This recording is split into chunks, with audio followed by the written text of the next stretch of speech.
প্রকাশ একটু পিছিয়ে দে ল্যাপটপটা, একটু কাট করে। শুভ সন্ধ্যা। রাষ্ট্রবিজ্ঞান চর্চা কেন্দ্রের আজকের আলোচনায় সবাইকে স্বাগত। আজকে আন্তর্জাতিক নারী দিবস। এই নারী দিবস উপলক্ষে আজকে আমাদের সঙ্গে উপস্থিত হয়েছেন প্রফেসর গার্গী সেনগুপ্তা। প্রফেসর গার্গী সেনগুপ্তা মহাশয়াকে রাষ্ট্রবিজ্ঞান চর্চা কেন্দ্রের পক্ষ থেকে অসংখ্য ধন্যবাদ আজকে এই বিশেষ দিনে আমাদের এই প্ল্যাটফর্মে উপস্থিত হওয়ার জন্য। আজকের আমাদের আলোচনার বিষয় different dimension of women empowerment in India. তো আজকের এই দিনের জন্য আজকের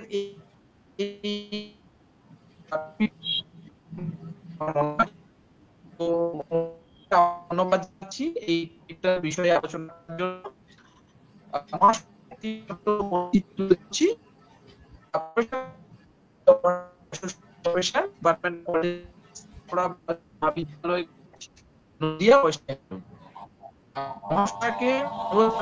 আজকের আমাদের এই আলোচনা শুরু করার জন্য ধন্যবাদ। শোনা যাচ্ছে? শোনা যাচ্ছে তো? শোনা যাচ্ছে ম্যাডাম।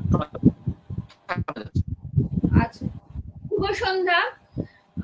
রাষ্ট্রবিজ্ঞান চর্চা কেন্দ্রকে অনেক ধন্যবাদ আমাকে সুযোগ করে দেওয়ার জন্য, নারী দিবসে কিছু বলার জন্য। তো হঠাৎ করেই বিষয়টা ঠিক করা হয়েছে। মোটামুটি একটি আলোচনার চেষ্টা করব, কারণ নারী দিবসের আলোচনা করতে গেলেই নারী ক্ষমতায়ন বিষয়টি অটোমেটিক্যালি এসে যায়। নারীর ক্ষমতায়নই নারী দিবসকে সার্থক করে তুলবে।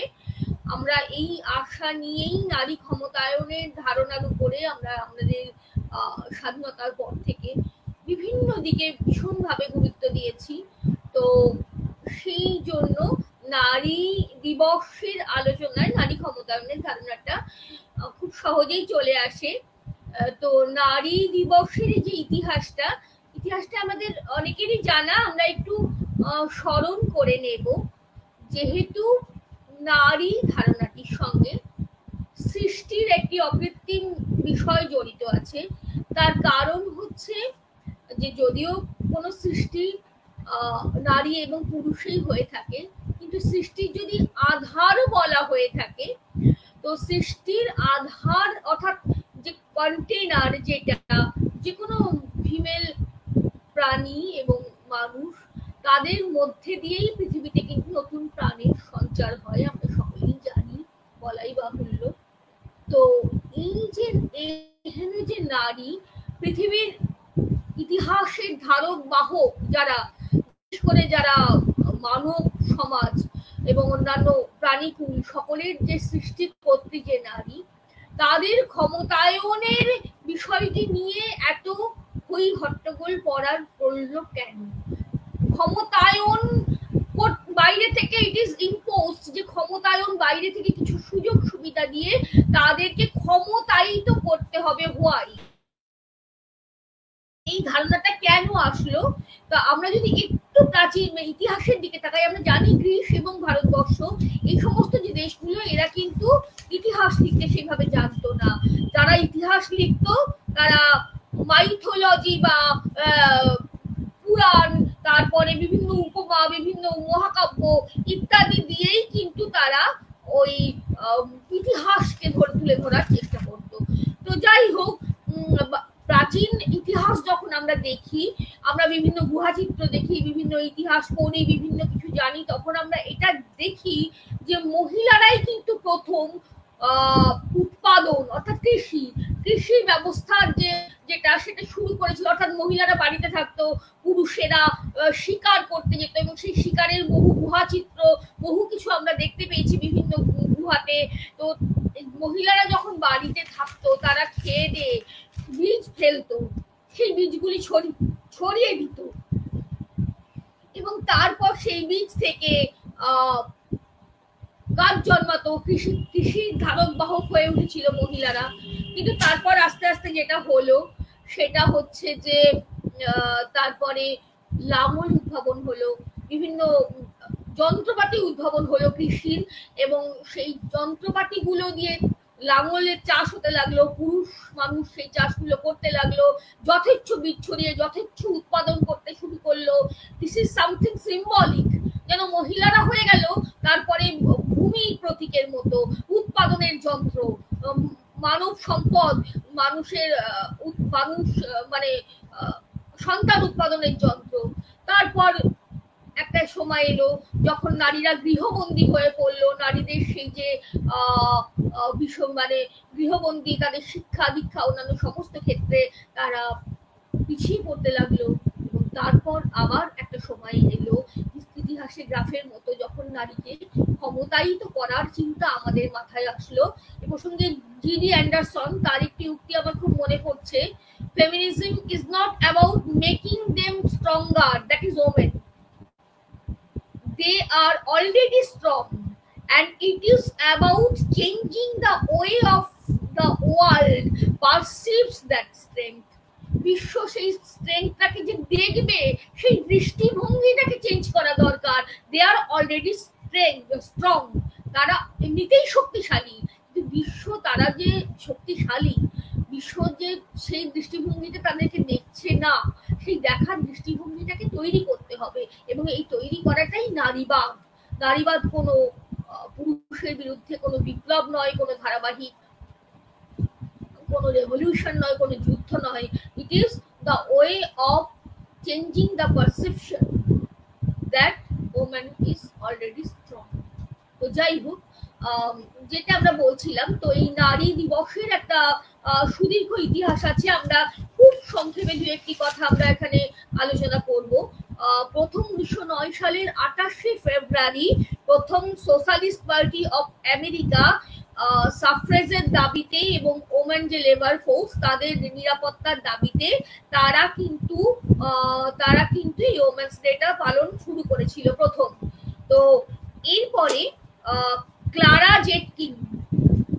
জেটকিন জার্মান সমাজতন্ত্রী, ইন্টারন্যাশনাল সোশ্যালিস্ট ওমেন কনফারেন্স তিনি 1910 সালে তিনি কিন্তু এই ওমেন্স ডেটাকে করার একটি দাবি জানান, এবং 17 কান্ট্রি থেকে 100 ওমেন তারা একটি সম্মেলনে যোগদান করেছিলেন।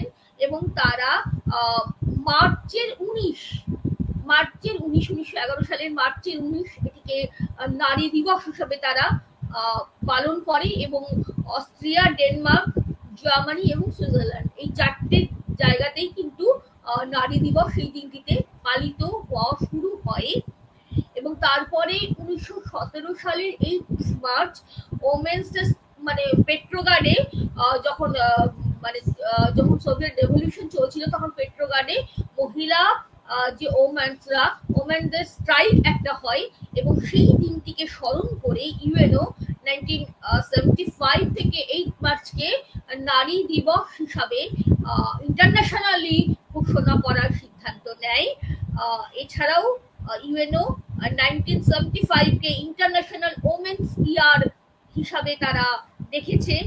আর 1960 সাল নাগাদ থেকে একটা বাজওয়ার্ড হয়ে গেছিল এই ওমেন্স এম্পাওয়ারমেন্ট কথাটা। এবং এটা কিন্তু নতুন কথা না, সুদীর্ঘ সময় ধরেই ওমেন এম্পাওয়ারমেন্ট কথাটি প্রচলিত আছে।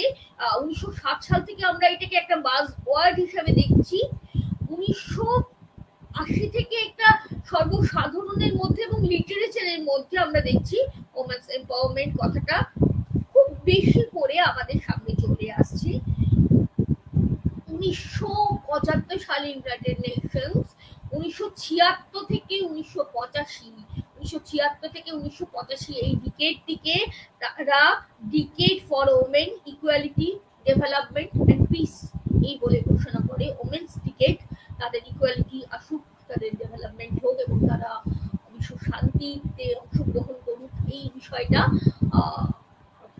চিন্তা ভাবনা করে এটিকে নারীদের দশক হিসাবে উৎসর্গ করা হয়। এবং 4টি ওমেন্স কনফারেন্সের উদাহরণ আমরা পাচ্ছি।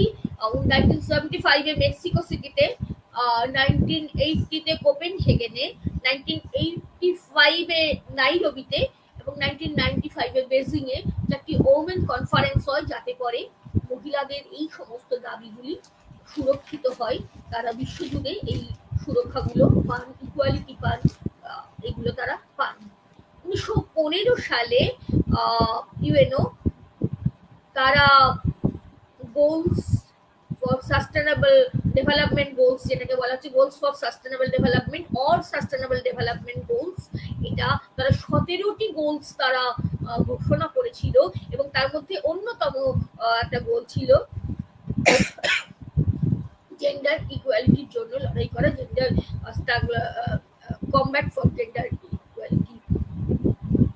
তো যাই হোক, সো আমরা দেখতে পাচ্ছি যে ওমেন এম্পাওয়ারমেন্টের ধারণাটা এসেছে তখন থেকে, যখন আমরা মনে করছি women is not empowering properly, তাদের মধ্যে এম্পাওয়ারমেন্টের জায়গাটা আসছে না। অ্যান্ড এটা একটা সোসাইটিকে ভীষণ রকম মানে পিছিয়ে পড়া অবস্থার দিকে নিয়ে যাচ্ছে। So empowerment is needed when it is realized the women of concept of women empowerment has emerged. World Bank কি বলছে আমরা একটু দেখে নিই। What is empowerment? What is empowerment first? Not women empowerment. What is empowerment first? It is the process of increasing individuals or groups' capacity to make decisions and to transform those decisions into desired actions and outcomes. Sorry. তাহলে একটা গ্রুপের বা একটা ইন্ডিভিজুয়ালের decision নেওয়ার ক্ষমতা এবং সেটাকে, সেই ডিসিশন নেওয়ার ক্ষমতাটাকে desired actions and goals achieve করার দিকে নিয়ে যাওয়ার এই যে ক্যাপাসিটি, এটাকেই বলা হচ্ছে এম্পাওয়ারমেন্ট। এন্ড এখন কিন্তু আমাদের মধ্যে এম্পাওয়ারমেন্ট কথাটা একটা ন্যারো সেন্সে চলে এসেছে। এম্পাওয়ারমেন্ট বললেই আমরা মনে করি women empowerment, but not that. Empowerment for whole of the human community, and one particular segment of this empowerment is women empowerment. অর্ধেক আকাশ তাদের যে এম্পাওয়ারমেন্ট,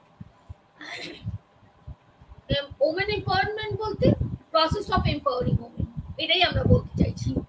তাদের ওয়েলবিং, তাদের ক্যাপাসিটি টু রিস্ক ম্যানেজমেন্ট, এইটা তারা যাতে অ্যাচিভ করতে পারে সেটাই করা হচ্ছে।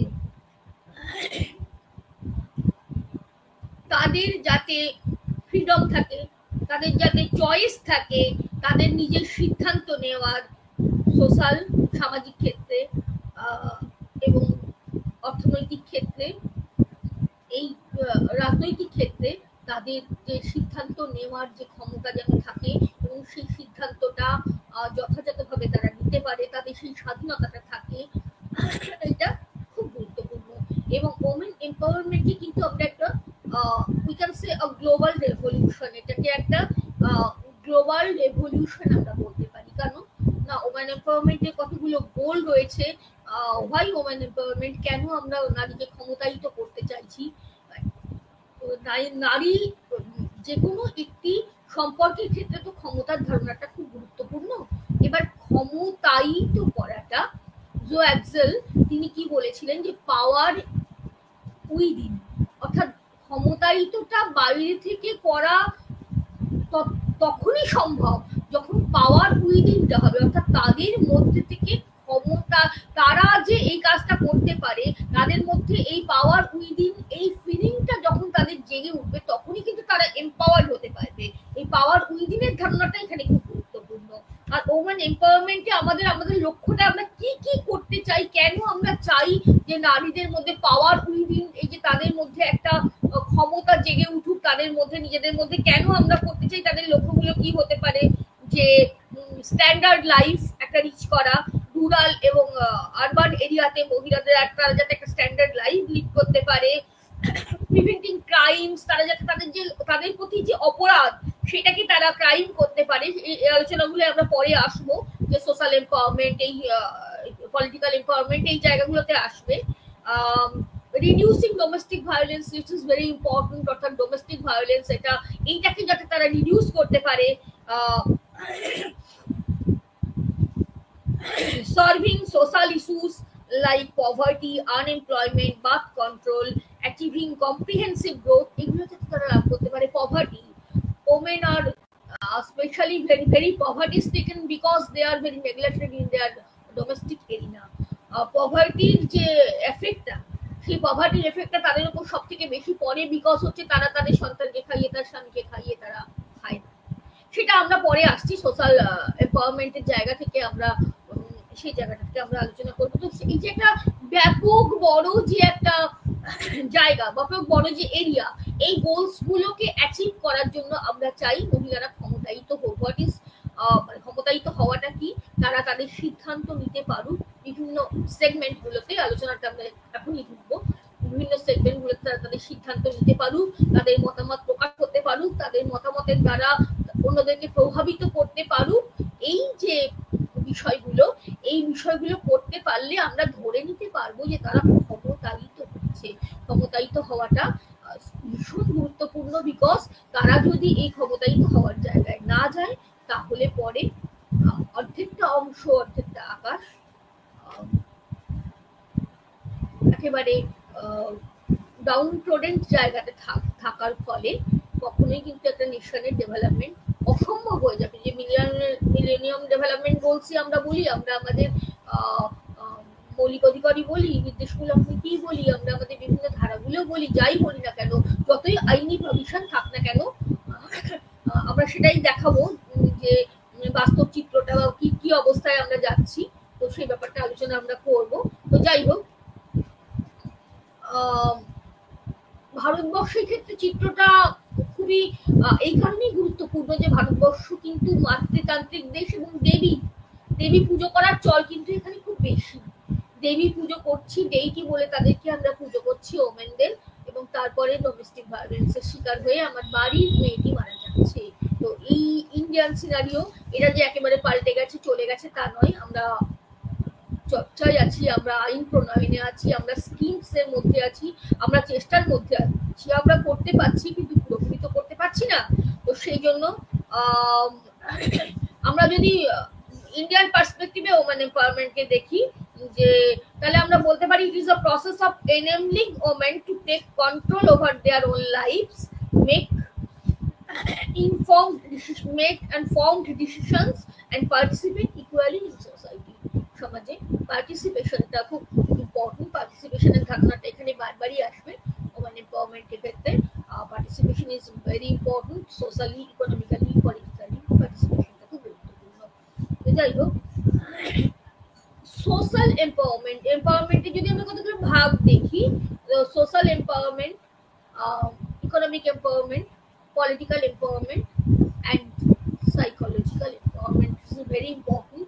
সাইকোলজিক্যাল এম্পাওয়ারমেন্ট, যেমন কোনো বিপ্লব হওয়ার ক্ষেত্রে আমরা যখন পড়ি না, যে বিপ্লবের বিষয়গুলো পড়ি, এবং তারপরে আমরা বলি একটা মনস্তাত্ত্বিক কারণ, অর্থাৎ this is women empowerment is a process, it is ongoing process, still it is ongoing, and from this perspective psychological empowerment is very important, otherwise all the important will be in vain. এটা একদম বাস্তবায়িত হতেই পারে না সমস্ত empowerment গুলো। তো psychological empowerment, সেটাতেও আমরা আসবো। সোশ্যাল এম্পাওয়ারমেন্টে কি না, সোসাইটি তার যে বেসিক কি যে ফিচার্সটা বা বেসিক কি যে ইউনিটটা, দ্যাট ইজ ফ্যামিলি। যদি if it is possible to make decisions in family matters গুলোতে সে যদি ডিসিশন নিতে পারে, ফ্যামিলির সিদ্ধান্ত গ্রহণের ক্ষেত্রে তার যদি গুরুত্বপূর্ণ ভূমিকা নিতে পারে, চাইল্ড ম্যারেজের ক্ষেত্রে, সন্তান উৎপাদনের ক্ষেত্রে, অধিকাংশ ক্ষেত্রেই আমাদের দেশে কিন্তু মহিলাদের স্টিল সন্তান উৎপাদনের ক্ষেত্রে তাদের মতামতের গুরুত্ব খুব একটা থাকে না, বিশেষ করে যদি তিনি পুত্র সন্তানের জন্ম না দিয়ে থাকেন। অনেক ক্ষেত্রেই এটা কিন্তু তাদের আর সিদ্ধান্তের মধ্যে থাকে না, তাকে বারবার করে জন্ম দিতে হয় সন্তানের। তো আমরা দেখতে পাচ্ছি, আমরা ডাউরি প্রহিবিশন অ্যাক্ট করেছি, ডোমেস্টিক ভায়োলেন্স অ্যাক্ট করেছি। ডাউরির চিত্রটা কি দেখা যাচ্ছে? It is recorded. আমরা জানি যে রেকর্ডেড হওয়ার সংখ্যাটাই কম, আর রেকর্ডেড যেটা হয় না সেই সংখ্যাটা বেশি। তো রেকর্ডেড চিত্রটা কি 2022-এ, ইয়ারলি 2022-এ ডাউরি ডেথ রেকর্ডেড হয়েছে, রেকর্ডেড হয়নি সে কতটা আমরা জানি না। 6400 জনের ডাউরি ডেট রেকর্ডেড হয়েছে। ডোমেস্টিক ভায়োলেন্সের ক্ষেত্রে দেখা যাচ্ছে প্রতি 6 জন মহিলার একজন কম বেশি, পরিমাণ বেশি বা পরিমাণ কম হতে পারে, তিনি ডোমেস্টিক ভায়োলেন্সের শিকার হচ্ছেন। চাইল্ড বা দেখা যাচ্ছে 1922-এর একটি স্ট্যাটিস্টিক্স বলছে যে প্রায় 38% মেয়ে 20 বছরের নিচেই বিয়ে হয়ে যাচ্ছে, হয়তো কোনো রকমের 18 বছর কিংবা এটা হয়তো চাইল্ড ম্যারেজ হয়তো নয়, কিন্তু সেটা তারা হয়তো অনেক পড়াশোনা করতে পারতো, তাদের মধ্যে অনেক পোটেনশিয়ালিটি থাকতে পারতো, কোনো রকমের আইনটি বাঁচিয়ে 18টি হয়ে গেছে, তাদের বিয়ে দিয়ে দেওয়া হয়েছে।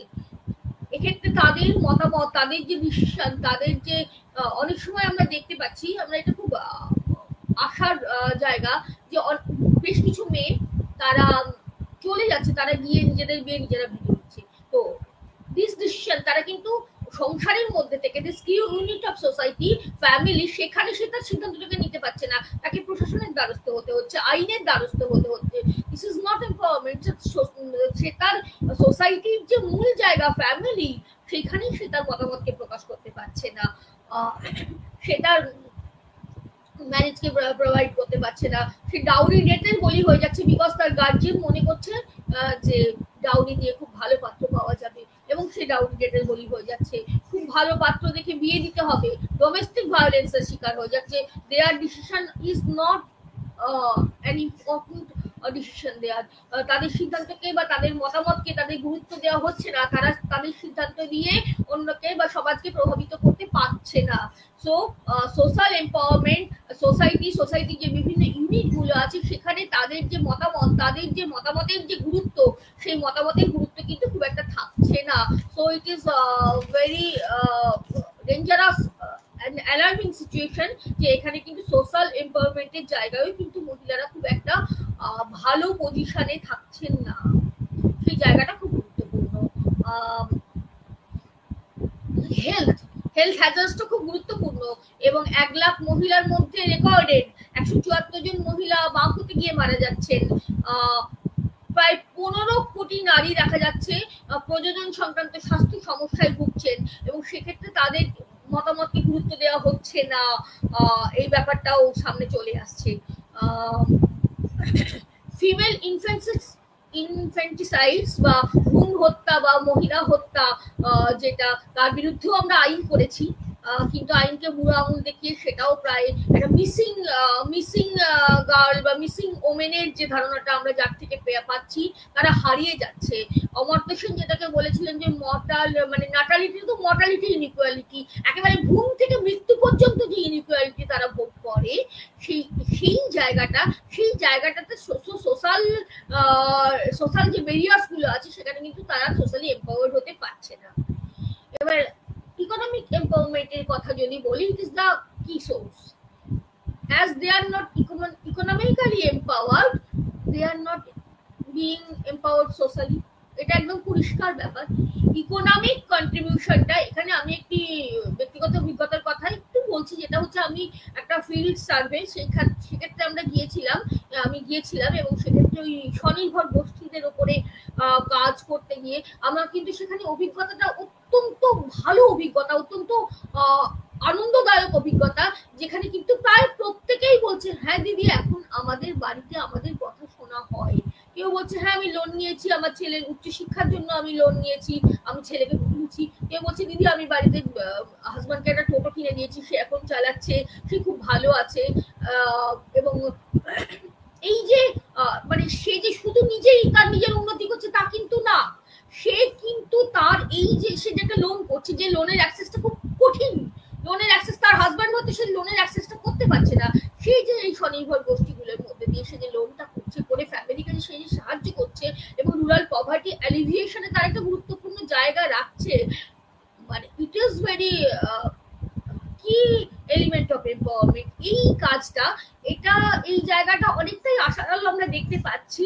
তো ইকোনমিক এম্পাওয়ারমেন্টটা ভীষণ গুরুত্বপূর্ণ আমরা জানি যে, এবং তার জন্য যে মানে সরকারের অজস্র স্কিম রয়েছে আমরা জানি, ভারত সরকারের ডিফারেন্ট ডাইমেনশনস এর দিক থেকে যদি আমরা দেখতে চাই তো ইকোনমিক এম্পাওয়ারমেন্টের দিক থেকে সব থেকে বেশি গুরুত্বটা দেওয়া হচ্ছে যাতে মহিলারা ইকোনমিক্যালি তারা ডিপেন্ডেন্ট হয়ে তারা ডিসিশন মেকিং এর ক্ষেত্রে গুরুত্বপূর্ণ ভূমিকা নিতে পারেন, তাদের নিজস্ব জীবনের ক্ষেত্রে, নিজস্ব হেলথ স্ট্যাটাসের ক্ষেত্রে এবং নিজস্ব পরিবারের ক্ষেত্রে, যেটা সব থেকে কি ইউনিট বারবারই আমরা বলছি, পরিবারের মধ্যে যদি তিনি তার সিদ্ধান্ত গ্রহণের জায়গাটাকে সুন্দর করে তুলতে পারেন, তাহলে কিন্তু এম্পাওয়ারমেন্টটা একদম ফ্রুটফুল হতে পারে। তো রাষ্ট্রীয় মহিলা কোষ, মহিলা শক্তি কেন্দ্র, যেটা এমএসকে আমরা বলছি, national mission for empowerment of women, Beti Bachao Beti Padhao, national mission for empowerment of, তারপরে উজ্জ্বলা যোজনা,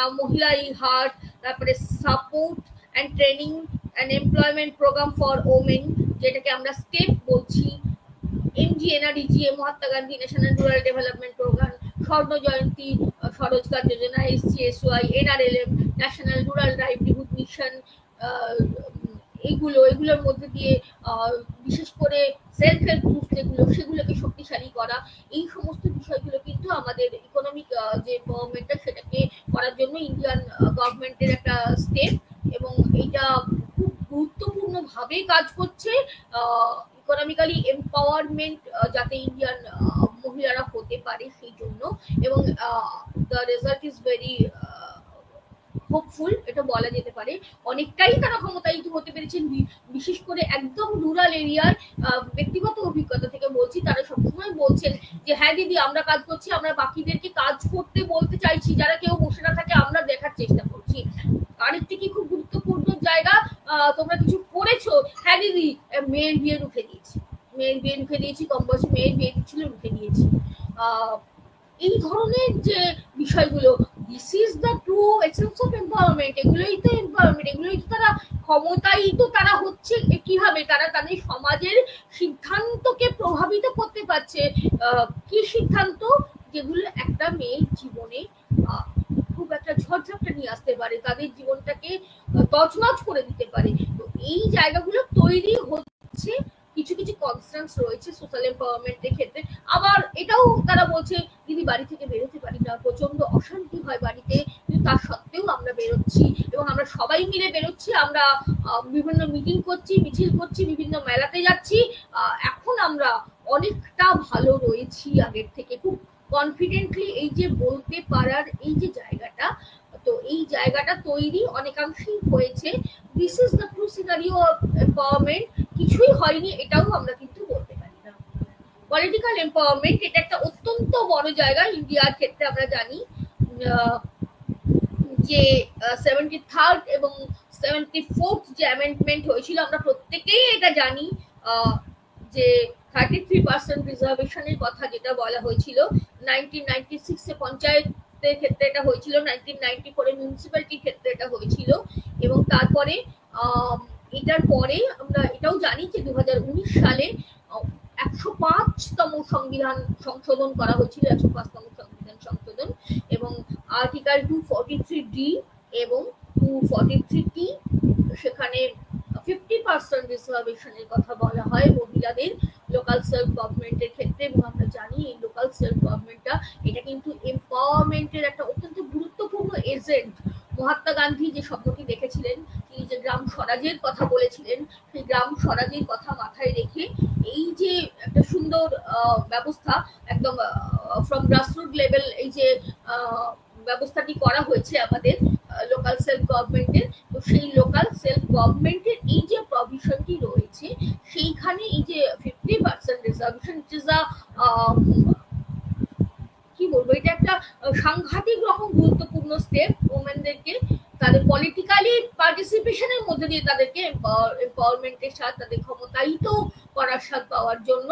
কারণ একটা সময় দেখা গেছিল পলিটিক্যাল পার্টিসিপেশনের ক্ষেত্রে মহিলারা এত পিছিয়ে আছে। এটা তো একটা ওয়ে, যেমন ইকোনমিক্যালি তাদের মানে ইকোনমিক্যালি বিভিন্ন সুযোগ সুবিধা দিয়ে তাদেরকে ক্ষমতায়িত করার যে একটা জায়গা, সেটা যেমন একটা পদ্ধতি, রাজনীতিগতভাবে তারা অংশগ্রহণ করবে, তাদের এই মানে ফোর্স তারা থাকলে, এবং দেখা যাচ্ছে শুধু 50% নয়, রোটেশনালি বিভিন্ন সিটগুলো রোটেশনালি, এটা হয়তো একটা মেল সিট ছিল, এটা পরবর্তীকালে ফিমেল সিট হয়ে গেল।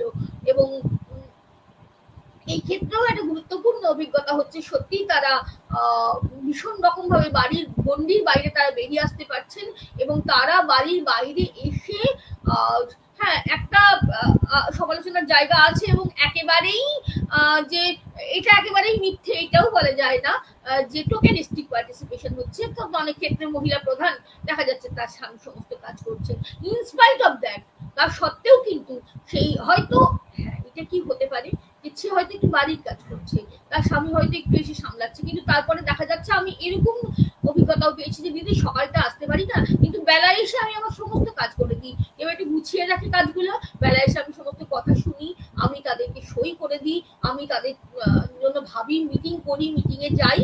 তো এবং আপনারা কি নিজে কিছু চেঞ্জ অনুভব করছেন? হ্যাঁ দিদি, আমরা বাড়িতে এখন এখানে যেমন মিটিং করে আমরা সরব হচ্ছি, কথা বলছি, আমরা বাড়িতেও কিন্তু আমাদের মতামতটা গুরুত্ব দেওয়া হচ্ছে, আমরা কিন্তু বলতে পারছি, আমরা কিন্তু আগে বলতে পারতাম না, আমরা ভাবতাম বলতে গেলে যে আমি বলবো, কিন্তু এখন আমরা বলতে পারছি, অর্থাৎ সেলফ এস্টিম যেটা আমরা দেখবো সেইটা কিন্তু সেই জায়গাটাও কিন্তু আস্তে আস্তে তৈরি হচ্ছে। So political empowerment it is also very important. এইটা কিন্তু আমাদের এই সাংবিধানিক এই যে 105তম সংবিধান সংশোধনের মধ্যে দিয়ে এইটা একটা করার জায়গা একটা তৈরি হয়েছে। তো সেই দিক থেকে দেখতে গেলে তাহলে আমাদের যে এবার আমরা যদি সাইকোলজিক্যাল ক্ষেত্রে এটা বলে থাকি, এম্পাওয়ারমেন্টের কথাটা বলে থাকি, সাইকোলজিক্যাল এম্পাওয়ারমেন্টটা তো ভীষণ গুরুত্বপূর্ণ, এবং সাইকোলজিক্যাল এম্পাওয়ারমেন্টটা স্বাভাবিকভাবেই হবে যখন একটি মেয়ে সে যখন দেখবে যে বাড়িতে তার মতামতটা গুরুত্ব হচ্ছে, সেলফ এস্টিমটা, এবং যখন তার মানে তার হয়তো সেলফ এস্টিমটাই ছিল না, সে ভাবতেই পারতো না যে আমি একটা মতামত দেওয়ার জায়গায় যাব, আমার কোনো কন্ট্রিবিউশন নেই, আমার কোনো কন্ট্রিবিউশন নেই, আমার স্বামী, আমার হাজবেন্ড, আমার বাড়ির লোক যা বলবে আমাকে তাই শুনতে হবে। এই জায়গাটা থেকে যখন সে বেরিয়ে আসতে পারছে, যে সে বলছে দিদি একটা ছাগল হলেও পুষবো, আমাকে 10টা টাকাই বা কে দেবে। তো এই যে consciousness, this is very important. এই ফিল্ডে গেলে এগুলো দেখা যায়, এবং এত সুন্দর করে তারা কথা বলতে পারছে। কিছু কোশ্চেনিয়ার নেওয়া যাওয়া হয়েছিল একটা জায়গাতে, তো তারা লিখছে এবং বলছে দিদি খুব ভালো লাগছে লিখতে, একটু ডিটেলসে লিখবো। আমি যদি বলছি হ্যাঁ না করে লিখে দিন, বলছে না একটু ডিটেলসে লিখি, কেন না সেই মনে হচ্ছে যেন উচ্চ মাধ্যমিক পরীক্ষা দিচ্ছি দিদি, খুব ভালো লাগছে লিখি। তাহলে এই যে জায়গাগুলো, এগুলো অটোমেটিক্যালি তাদের সেলফ এস্টিমকে জাগিয়ে তুলছে। বিশেষ করে সেলফ হেল্প গ্রুপ বা স্বনির্ভর গোষ্ঠীতে যে মহিলারা রয়েছেন, ভীষণ রকম ভাবে তাদের মধ্যে একটা দেখা যাচ্ছে তারা এই যে লোনটা নিতে পারছেন, লোনটা নিয়ে বিভিন্ন কাজে সাহায্য করতে পারছেন, পভার্টি অ্যালিভিয়েশনের একটা ক্ষুদ্র জায়গা হলেও তারা সেটা ধরতে পারছেন। এই জায়গাগুলো তাদেরকে ভীষণ রকম ভাবে কিন্তু এম্পাওয়ারিং একটা কনসেপ্ট তাদেরকে মানে জায়গাতে খুব সাহায্য করছে। তো সুতরাং আমরা যদি ভারতবর্ষের দিক থেকে দেখি, ভারতবর্ষের ডিফারেন্ট ডাইমেনশনস এর দিক থেকে দেখি, একটা সময়ে যখন ভারত স্বাধীন হয়েছিল, সেই সময়ের পর থেকে একের পর এক স্কিম ভারতবর্ষের নারীদের কিন্তু ক্ষমতায়িত হওয়ার পথে অনেকটাই এগিয়ে নিয়ে যেতে সাহায্য করেছে। এখন তাহলে কি আমরা এটা ধরে নিতে পারি যে খুব সুগম ভাবে পথটা এগোচ্ছে, আর কোনো সমস্যা নেই, এরপর সমস্ত ভারতীয় মহিলা সমস্ত স্কিম গুলোর সুযোগ সুবিধা পেয়ে তারা একদম ক্ষমতায়িত হয়ে যাবে, স্মুথ একটা ডেভেলপমেন্ট হবে। আমরা দেখতে পাচ্ছি এখনই একটা স্ট্যাটিস্টিক্স দেখছিলাম, সেখানে খুব একটা মানে একটা ইমার্জিং ফিচার্স সেখানে দেওয়া হয়েছে। মহিলারা বলা হচ্ছে যে রুরাল যে ফুড সাপ্লাই, তারপরে ফুড যে তার যে উৎপাদন প্রোডাকশনের ক্ষেত্রে দেখা যাচ্ছে মহিলাদের অংশগ্রহণটা 60 থেকে 80% রয়েছে। দেখা যাচ্ছে ফিমেল এন্টারপ্রেনিউরশিপ যেটা রয়েছে, সেখানে মহিলারা প্রায় আগে যেটা একদম নীল ছিল দেখা যাচ্ছে, খুব অল্প দিনের মধ্যেই সেটা 90s এর দশকে 14.1 ছিল, সেটা বর্তমানে 34.1 হয়েছে, এবং আরো বাড়ছে, ক্রমাগত এটা বাড়ছে। ফিমেল এন্টারপ্রেনিউরশিপটা খুব গুরুত্বপূর্ণ হয়ে দেখা দিয়েছে। তারপরে ফিমেলদের যে আরো সমস্ত ক্ষেত্রে অংশগ্রহণ, ইসরোতে দেখা যাচ্ছে, ইসরো বলছে আমার প্রায় 7,000-এরও বেশি মহিলা সায়েন্টিস্ট রয়েছে, সেখানে খুব গুরুত্বপূর্ণ তারা অভিযান চালাচ্ছেন, বিভিন্ন কাজ করছেন। চন্দ্রযান 3, চন্দ্রযান 2, তারপরে মঙ্গলের যে মার্সের যে অরবিটের যে একটা যাওয়ার যে জায়গা, সেই জায়গাগুলোতে তারা গুরুত্বপূর্ণ মহিলারা খুব গুরুত্বপূর্ণভাবে অংশগ্রহণ করছেন। 29% ডক্টরস দে আর ফিমেল। তারা ফিমেল, এটা খুব গুরুত্বপূর্ণ স্ট্যাটিস্টিক্সে বলা হচ্ছে। তারপরে আরো বলা হচ্ছে যে মানে যে প্রোডাক্টিভ যে জায়গাগুলো, বিভিন্ন প্রোডাক্টিভ জায়গাগুলো, সেই প্রোডাক্টিভ জায়গাগুলোতে ওমেনদের অংশগ্রহণটা ক্রমশ বাড়ার দিকে চলে যাচ্ছে।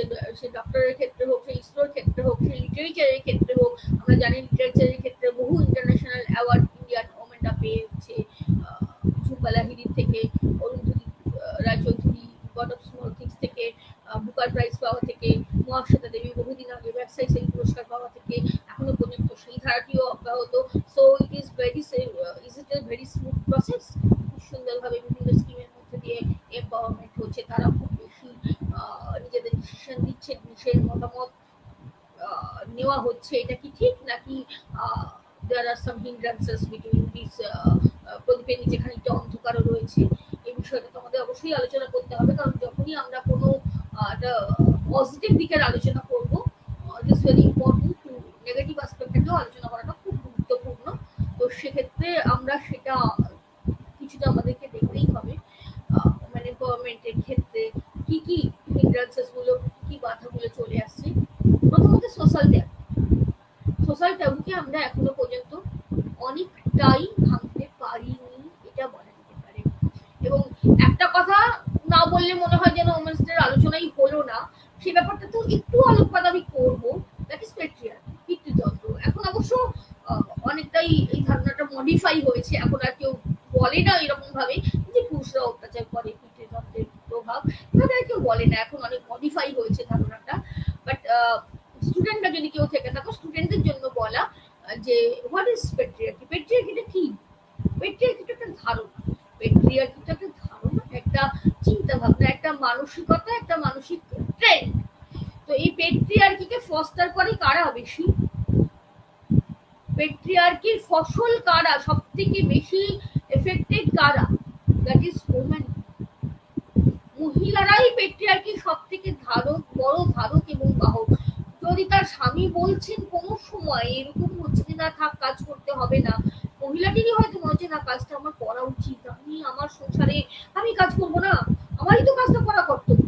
তো all this taboos, all this believes, age old believe, দীর্ঘদিন ধরে তাকে হয়তো তার ঠাকমা বলেছেন, ঠাকমাকে হয়তো তার ঠাকমা বলেছেন, ইনহেরিট হচ্ছে ব্যাপারটা। তার বাবা হয়তো কিছু বলছে না, তার মা বলছে এরকম ছোট জামা পরে বেরোবি, এটা ভালো না, রাখতে থাকবি না বাড়িতে, বাড়িতে চলে আসবি সন্ধ্যে 7টার মধ্যে।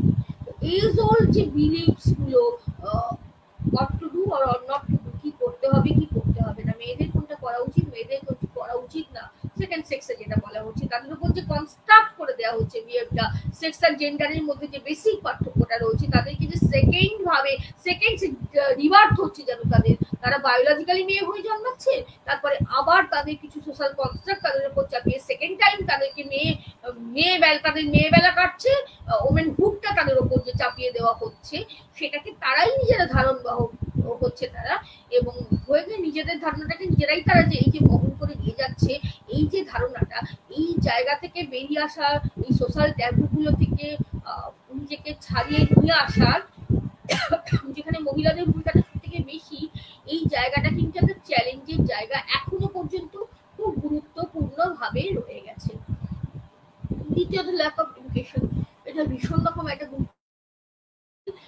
কেননা এই গুরুত্বপূর্ণ জায়গাটা এই কারণে এটা গুরুত্বপূর্ণ যে এটাও একটা সোসাইটি যে বিলিফের মধ্যেই পড়ছে, যেখানে আমার সেই কবিতাটা মনে পড়ছে যে বিমলার অভিমান বলে একটি কবিতা ক্লাস 5-এ বা ক্লাস 6-এর একটি বই আছে, যে বিমলা বলছে যে ফুল তুলিবার বেলা যা বিমলা যা, পূজা করিয়ে এনে দাও সোনামণি মা, অর্থাৎ সব কাজে মেয়েকে বলছে যে বাবা দাদা পান খাবে, চুনটা এনে দাও তো, ভাই ভাত খেতে বসেছে একটু নুনটা দাও তো, ভাইটা কাঁদছে তাকে একটু ধরো তো, আর বলছে ক্ষীর খাওয়ার বেলায় দাদা অতখানি ভাই অতখানি, ও বড় দাদা ও খাবে, ও ছোট ভাই ও ক্ষীর খাবে, আমার বেলায় এতটুকুনি আমি খাবো। এই যে অভিমান, খুব সুন্দর কবিতা বিমলার অভিমান বলে।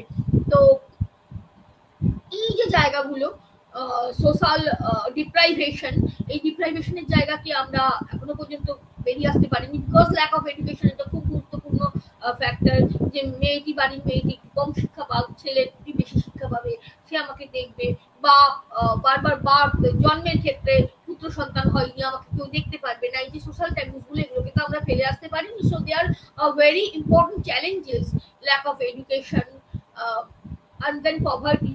It is a very important challenge towards women empowerment. যখন পভার্টি হচ্ছে, দেখা যাচ্ছে কি তারা প্রপার এডুকেশন তো শুধু পাচ্ছে না তাই নয়, তারা হয়তো এমন কিছু কাজ করতে তারা বাধ্য হচ্ছে, তারা হয়তো প্রস্টিটিউশনে চলে যাচ্ছে, তারা হয়তো অন্য ওইভাবে তাদেরকে রোজগার করে তাদের সংসারও এমনকি চালাতে হতে পারে, এরকম একটা জায়গা হতে পারে।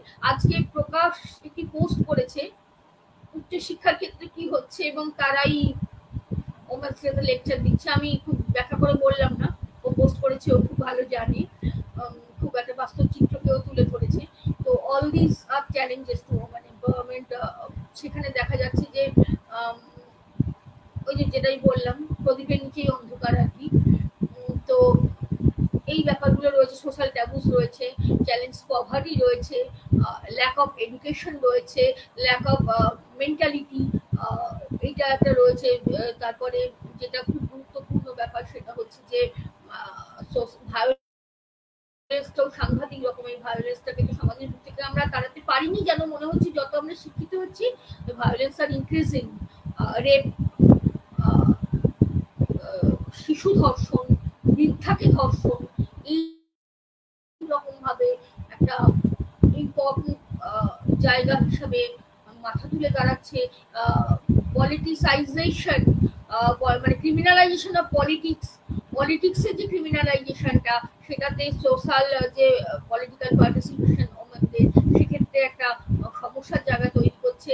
এখনো পর্যন্ত আমাদের পার্লামেন্টে আমরা দেখতে পাচ্ছি, লাস্ট যে আমাদের ইলেকশনটি হলো সেখানে আমাদের দেখা যাচ্ছে যে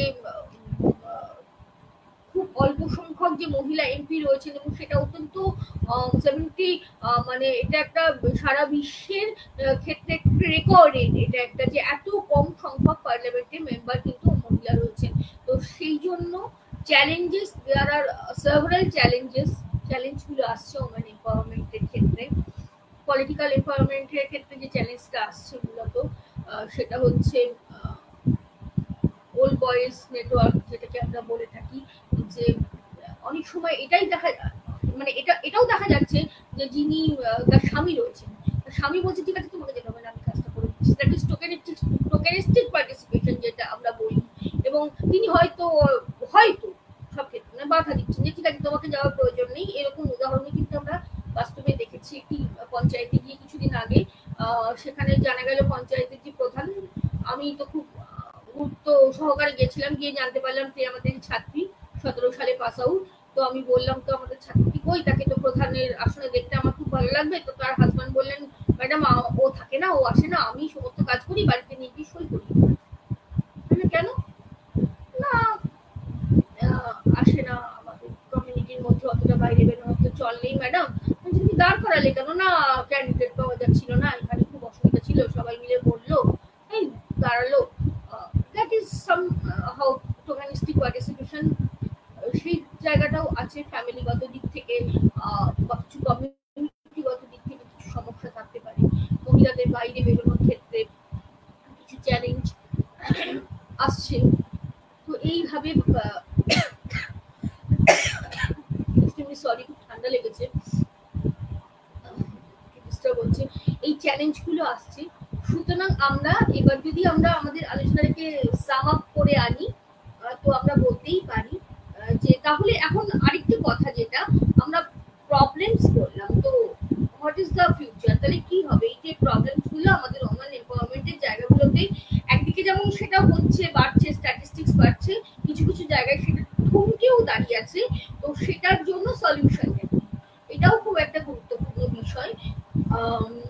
সলিউশনটা তো একটাই, because at first psychologically she should be empowered. তো সেই জায়গাটা খুব গুরুত্বপূর্ণ। একটি মেয়ের মানসিক দৃঢ়তা খুব বেশি হওয়া দরকার। দরকার, কারণ সে যেহেতু এই বিশ্ব সংসারকে ধরে রাখতে পারে, কবির মতো সে তাকে জোর গলায় বলতে হবে যে আমি নারী, আমি মহিয়সী, আমার সুরে সুর বেঁধেছে জ্যোৎস্না বিনায় মুদ্রা বিহীন শশী, আমি নইলে মিথ্যা হতে সন্ধ্যা তারা ওঠা, মিথ্যা হতো কাননে ফুল ফোটা। যা কিছু সুন্দর, যা কিছু কমনীয়, যা কিছু সৃষ্টিশীল, সবকিছুকে যেহেতু তারা ধারণ এবং বহন করছে, তাদেরকে বেরিয়ে আসাটা খুব গুরুত্বপূর্ণ তাদের সোশ্যাল ট্যাব থেকে।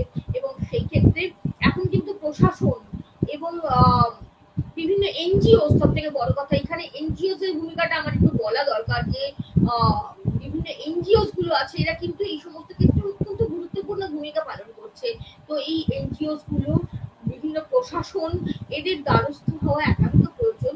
এবং যখন মেয়েদের আর কিছুই করার থাকবে না, তারা যখন তাদের মতামত প্রকাশে সম্পূর্ণভাবে ব্যর্থ হবে, আমার মনে হয় তাদের বেরিয়ে আসে। এটা হয়তো খুব কঠিন কাজ, আমি এখানে বসে এই চেয়ারে বসে এই পজিশনে বসে যতটা সহজে বিষয়টা বলতে পারছি, যেহেতু গ্রামের কলেজে চাকরি করা সুবাদে আমি মানে বহু রকমের সমস্যা কিন্তু আমি শুনতে পাই, তারা এসে বলে, কিন্তু এখন তারা বলছে এবং শুধু বলা না, আমরা বিভিন্ন সময় গার্জেন মিটিং করে আমরা তাদের দেখে কিন্তু মানে অন্তত চেষ্টাটা করা যাচ্ছে খানিকটা সমস্যা মেটাবার। কিছুটা ক্ষেত্রে ভুলগুলো হচ্ছে, একেবারেই হচ্ছে না এটা কিন্তু নয়। সুতরাং আজকে এই যে নারী দিবস, এই নারী দিবসে একটাই বলার, যে মেয়েদেরকে এম্পাওয়ার হতে গেলে সাইকোলজিক্যালি এম্পাওয়ার তাদের হতেই হবে, এই জায়গাটা থেকে বেরিয়ে আসতে হবে। তারা যে সুদীর্ঘকালের তারা যে পিতৃতন্ত্রের তারা যে ফসল, অর্থাৎ আমাকে এই কাজটা করতেই হবে, আমাকে মানে আমি একটা জেন্ডার এর উপরে একটা রিসার্চ কোর্সে গেছিলাম, তো সেটা জেন্ডারের উপরে স্যার প্রচুর বক্তব্য রেখে স্টেজ থেকে নেমে বলছেন, বললেন ম্যাডাম এরপরে কিন্তু চাটা আমার বাড়ি গিয়ে আমার মিসেসই করবেন আর আমি বসে বসে খাবো। তার মিসেসেরই হয়তো মনে হবে বাবা আমি বাড়িতে এলাম, তার স্বামীও কাজ করে এলেন, তিনিও কাজ করে এলেন, আমি তার মানে কিন্তু নট দ্যাট এই মেসেজটা আমি কখনোই দিচ্ছি না বা এটা দেওয়া যায় না যে ওমেনরা তারা তাদের হাউসহোল্ড ডিউটিস থেকে বেরিয়ে আসবেন, এটা কখনোই নয়, এটা একেবারেই নয়। But there must be equality, কিছুটা কাজ, কিছুটা কাজের ভাগ, কিছুটা সহমর্মিতা, এই জায়গাগুলো কিন্তু একটি মেয়েকে আরো বেশি করে এম্পাওয়ারমেন্টের দিকে এগিয়ে নিয়ে যেতে সাহায্য করবে। তো এইটাই তারা নিশ্চয়ই কাজ করবে, তারা বাড়ির মধ্যে থাকবে, বাড়ির কাজটি তারা অবশ্যই করবে, কারণ তাদের মতো করে সন্তানকে দেখা, ওই যে কথা সেই আমরা নারী আমরা পারি, তাদের মতো করে সন্তানকে কেয়ারিং ভাবে লালন পালন করা, তাদেরকে বড় করা, তাদেরকে দেখা, পরিবারের লোকজনকে দেখা, এটা একদমই ছোট কাজ নয়। এবং এই কাজটি করলে তারা ডিসএম্পাওয়ার হয়ে যাচ্ছেন, নট দ্যাট, এটাও একেবারেই নয়। কিন্তু তার সঙ্গে এটাও আশা করতে হবে যে জেন্ডার ইকুয়ালিটির কথা আমরা এত কথা বলছি, আমরা ওয়ার্ক প্লেসে ডোমেস্টিক কথা বলছি, ওয়ার্ক প্লেসে তারা এভাবে হ্যারাসমেন্ট তাদের হবে না, ওয়ার্ক প্লেসে তারা সমান সুযোগ সুবিধা পাবে, বিশাখা সেল করছি, বিভিন্ন কাজ করছি, তেমনি পরিবারের ক্ষেত্রেও এটা তাদের জন্য খুব দরকার, তারা এটা পাবে, সহমর্মিতা পাবে, তারা কাজ করবে, সমস্ত দিকে তারা কাজ করবে, তাদের যে এক্সপার্টাইজ আছে, একটা প্রকৃতিদত্ত দক্ষতা আছে, এটাকে তারা কাজে লাগাবে। এবং এটাই বলার যে প্রয়োজন হলে তারা প্রশাসনের দ্বারস্থ হবে এবং নিজেদের শক্তিকে কাজে লাগিয়ে ক্ষমতায়িত হওয়ার দিকে এগিয়ে যাবে। সরকারের বিভিন্ন প্রকল্প আছে, তারা অনেক সময় জানেই না তাদের জন্য কি সাহায্যের জায়গা আছে, এই জানাটা তাদের চেষ্টা করতে হবে। বিভিন্ন রকম প্রকল্প, বিভিন্ন রকম স্কিমস সমস্ত সরকারের, রাজ্য সরকারের তরফ থেকে, এই যে কন্যাশ্রী প্রকল্পটি বর্তমানে রয়েছে, তো এইরকম কিন্তু আরো অনেক স্কিম কিন্তু আছে, যেটা কিন্তু জানাটার জায়গাটাই খুব কম, জানতে হবে, বেরিয়ে আসতে হবে, নিজেদেরকে নিজেদের সাহস দিতে হবে এবং কোনো কাজ করব এই জায়গাটা রাখা যাবে না। কবির ভাষায় সে বলা যেতে পারে যে সংকোচেরও নির্ভরতা করলে হবে না। মহিলারাই বোধহয় সব থেকে বেশি পারেন নিজেদেরকে এম্পাওয়ারমেন্টের দিকে এগিয়ে নিয়ে যেতে। তো আজকে সেই নারী দিবসে সব মহিলাদের উদ্দেশ্যে এটাই বলা যে তারা এগিয়ে আসুক এবং ক্ষমতায়িত হয়ে রাষ্ট্রকে এবং সারা বিশ্বকে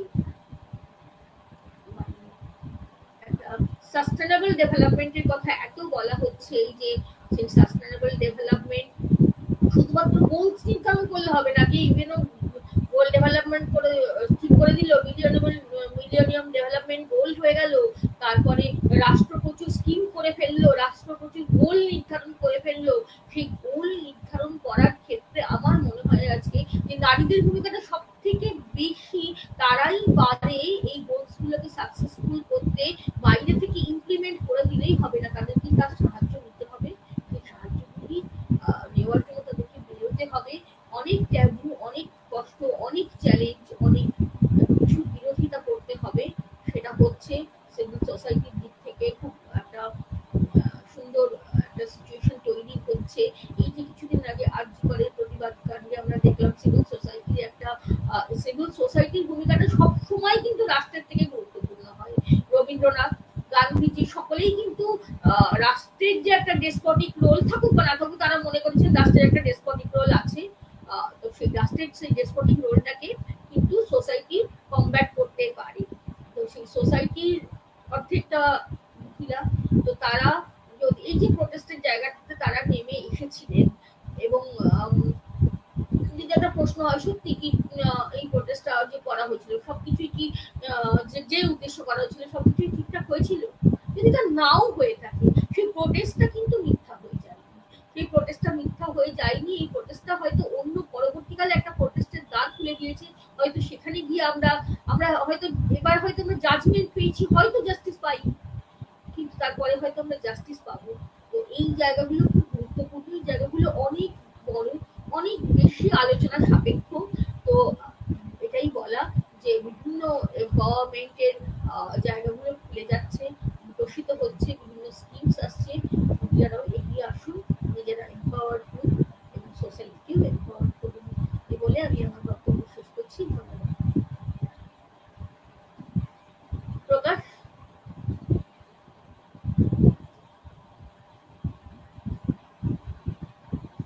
প্রকাশ,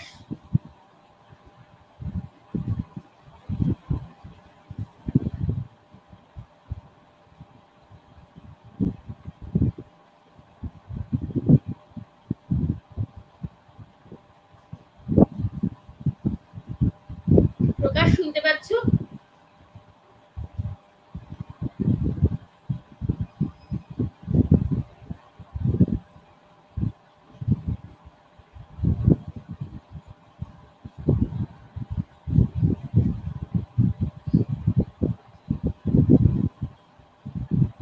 শোনা যাচ্ছে?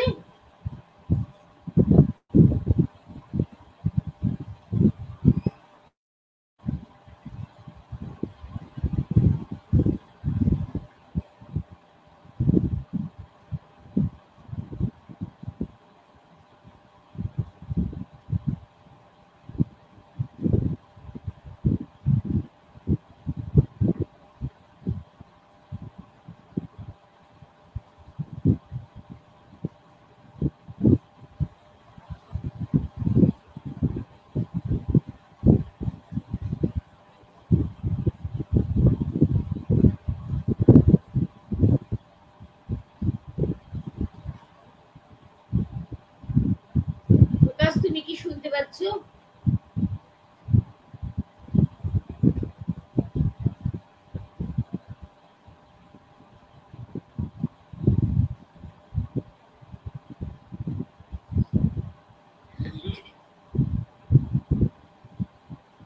মনে হচ্ছে কোনো কানেকশনের সমস্যা হচ্ছে।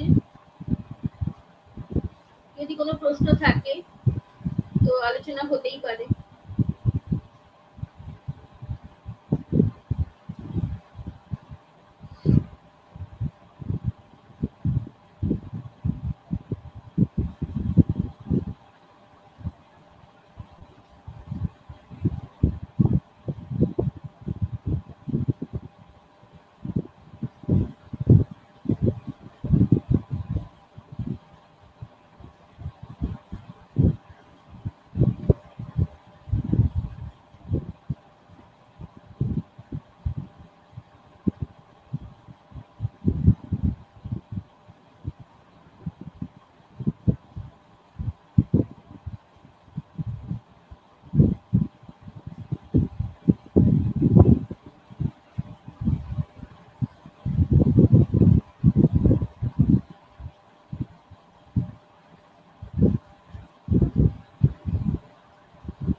যদি কোনো প্রশ্ন থাকে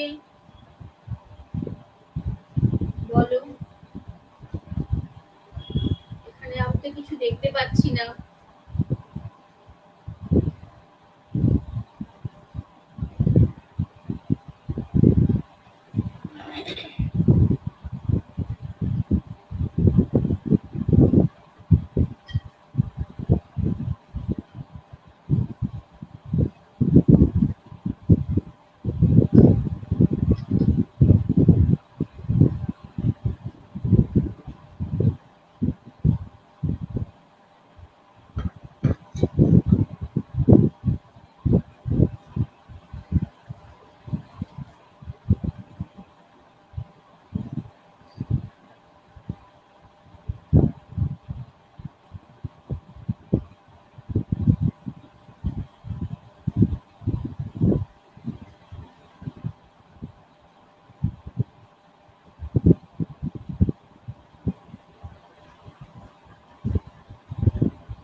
ম্যাম কিছু প্রশ্ন এসেছে।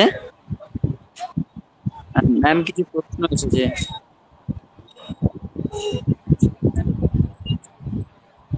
হ্যাঁ, একজন প্রশ্ন, ma'am please give some examples of women empowerment globalise.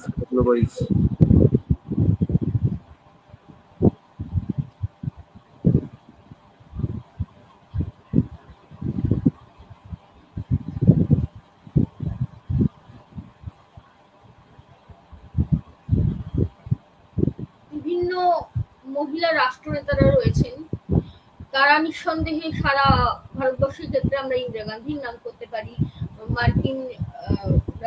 মার্কিন ক্ষেত্রে আমরা মার্গারেট থ্যাচারের নাম করতে পারি। তো তাদের যে সিদ্ধান্তগুলো সারা বিশ্বকে প্রভাবিত করেছে, তো they are no doubt they are very much empowered. তাদের এই সিদ্ধান্তগুলো গুরুত্বপূর্ণভাবে প্রভাবিত হয়েছে।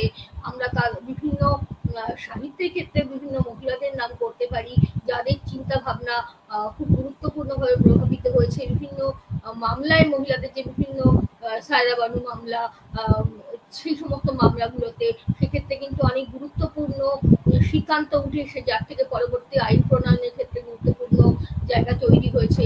তো সুতরাং এই জায়গাগুলোকে আমরা ধরতেই পারি এই উদাহরণ হিসাবে।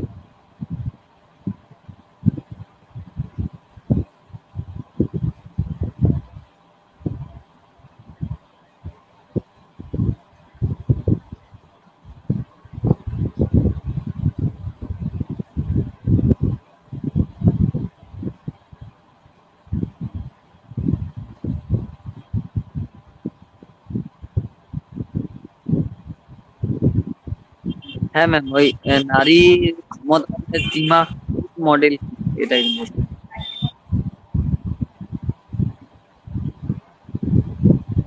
ত্রিমাত্রিক মডেলটা কি কোনো একজন পার্টিকুলার ব্যক্তির মডেলের কথা তুমি বলছো? হ্যাঁ ম্যাম, হ্যাঁ। কোন থিঙ্কারের কথা বলছো? কোন পার্টিকুলার থিঙ্কারের কথা বলছো? না ম্যাম, ত্রিমাত্রিক যে মডেলটা আছে নারীর ক্ষমতায়নের, ওটাই অ্যাকচুয়ালি জানতে চাইছিলাম।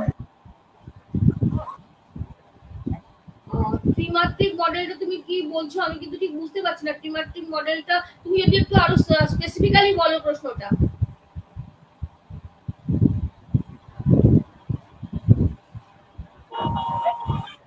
হ্যাঁ ম্যাম, ওই ত্রিমাত্রিক মডেল হচ্ছে মানে সে আপনার যে মডেলটা মানে মানে নারীর যে ক্ষমতায়নের যে পরিপ্রেক্ষিতে বলছে ওই জিনিসটা, মানে নারীর ক্ষমতায়নের পক্ষে বলছে। শুনতে পাচ্ছি না একদমই। আচ্ছা, এই প্রশ্নটা বাদ দেওয়া হোক না। আচ্ছা, আরেকটা প্রশ্ন করেছে যে নারীর ক্ষমতায়নের জন্য বর্তমানে সরকার কতখানি গুরুত্ব দিচ্ছে। নারীর ক্ষমতায়নের জন্য বর্তমান সরকার আমরা দেখতেই পাচ্ছি ভীষণ রকমের গুরুত্ব দেওয়া হচ্ছে নারী ক্ষমতায়নের জন্য।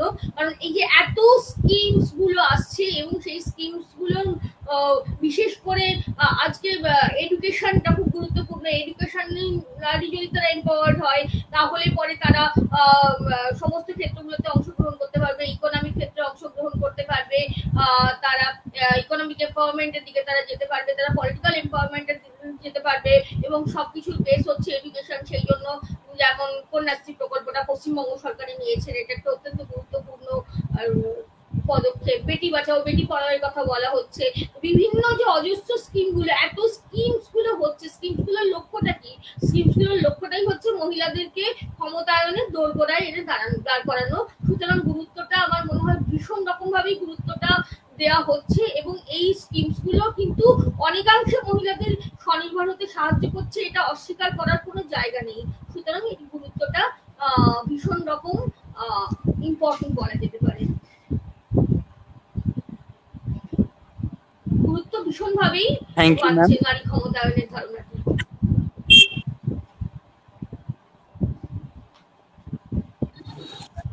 Thank you ma'am. আজকের আলোচনাটি খুব সুন্দরভাবে হয়েছে এবং অনেক মানে অল্প সময়ের মধ্যে আপনাকে আমি আমন্ত্রণ জানিয়ে